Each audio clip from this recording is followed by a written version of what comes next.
Hi and welcome back to Crafters Grove. Today I'm going to be showing you how to make some natural Christmas fragrances to add to your Christmas decorating. To begin this craft, you want to gather some small bags.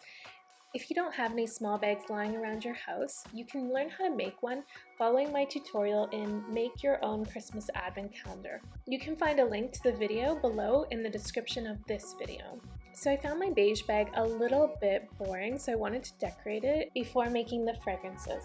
And I did some quick rough sketches just to figure out what I wanted to put on the bag before I started drawing.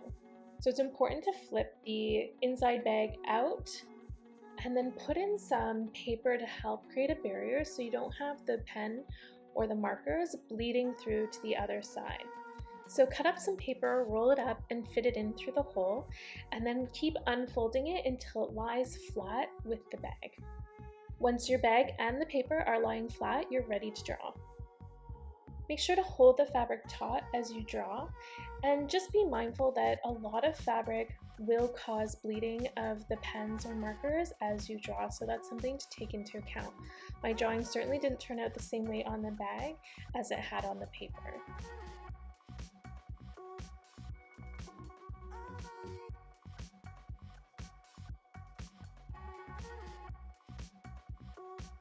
So unfortunately, the paper I used as a barrier was not thick enough, and you can see bleeding through to the other side.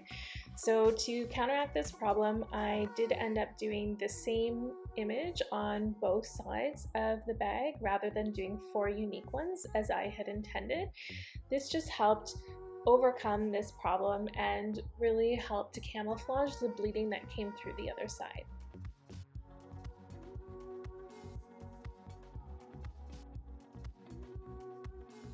After allowing the ink to dry, you want to remove the barrier paper that you'd put inside. I found that using tweezers to remove the paper was a lot easier than using my fingers. Next, flip the bag back inside the other bag and decide which bag you want to face out when you're hanging it on the tree with the Christmas fragrance inside.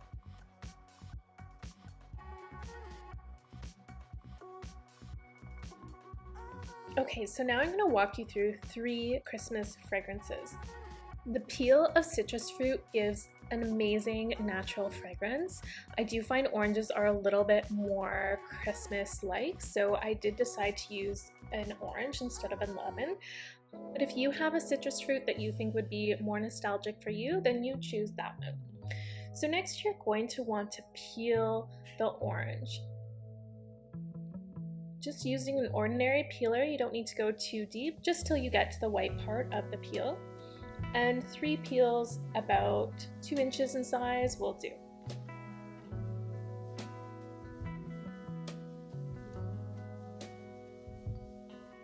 Next, you want to grab some whole cloves and sprinkle those in with the orange peels.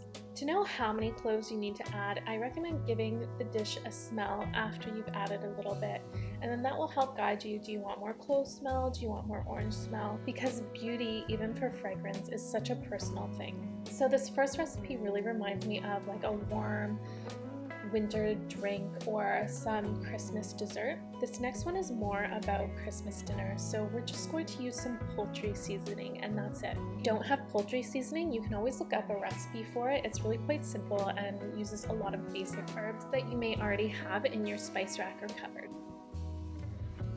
Okay, so for this last recipe, we're going to be combining cinnamon and cloves.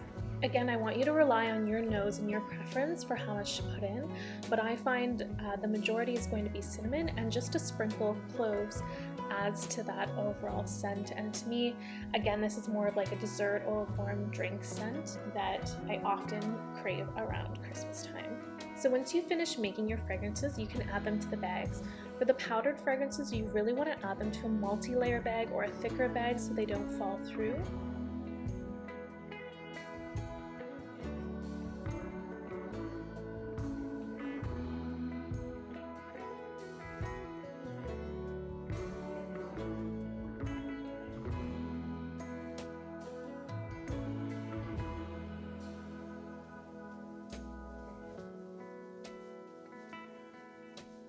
For the orange peel and cloves, if you're adding it to a bag that doesn't have holes, it doesn't allow for air to pass through, you want to make sure you dry out that orange peel first.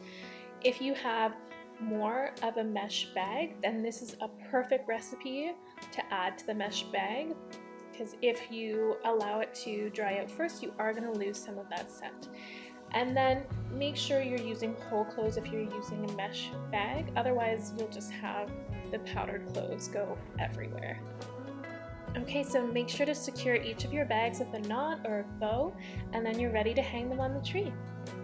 So I really hoped you enjoyed this tutorial and these fragrance recipes, and I hope that this tutorial helps bring more of a multi-sensory experience to your Christmas decorations.